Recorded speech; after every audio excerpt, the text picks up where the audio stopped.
ইরাকে নির্বাচনকে সামনে রেখে দেশের উন্নয়ন ও সমৃদ্ধির বিষয়ে সন্দেহ প্রকাশ করেছে সাধারণ মানুষ। দীর্ঘদিন ধরে দুর্নীতি, বেকারত্ব এবং দুর্বল পরিষেবার কাছে লড়াই করছে তারা।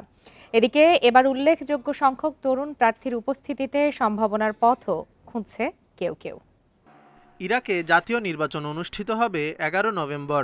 তবে নির্বাচনে দেশের স্থবির রাজনীতিতে প্রকৃত পরিবর্তন আসার বিষয়ে সন্দিহান সাধারণ মানুষ।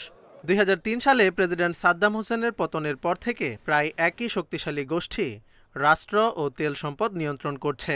এর মধ্যে অন্যতম শিয়া কোঅর্ডিনেশন ফ্রেমওয়ার্ক SCF। নিয়মিত গণতান্ত্রিক নির্বাচন সত্ত্বেও দুর্নীতি, বেকারত্ব এবং দুর্বল পরিষেবার সাথে লড়ছে ইরাকবাসী। প্রতি 4 বছর একবার ভোট হয়, কিন্তু কিছুই পরিবর্তন হয় না। তারা দেশের জন্য ক্ষতিকর। আমরা এই নির্বাচন বর্জন করছি। এদিকে 2005 সালের নির্বাচনের পর এবার উল্লেখযোগ্য সংখ্যক তরুণ প্রার্থীর উপস্থিতি সংস্কারের দাবিকে উজ্জীবিত করতে পারে বলে মত অনেকের। কেবল জয়ের জন্য নয়, আধুনিক আলোকিত ইরাক গড়তে সমসাময়িক দৃষ্টিভঙ্গি সম্পন্ন তরুণ প্রার্থীর প্রয়োজন।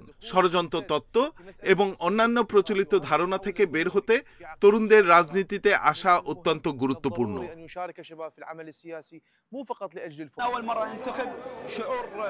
আমি এবার প্রথম ভোট দিচ্ছি।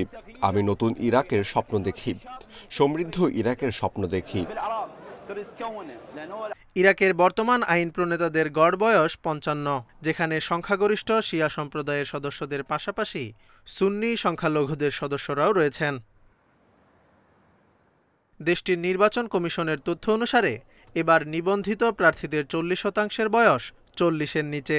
এর মধ্যে 28 থেকে 35 বছর বয়সী প্রার্থী 15%। Jobayer Hossain, independent news.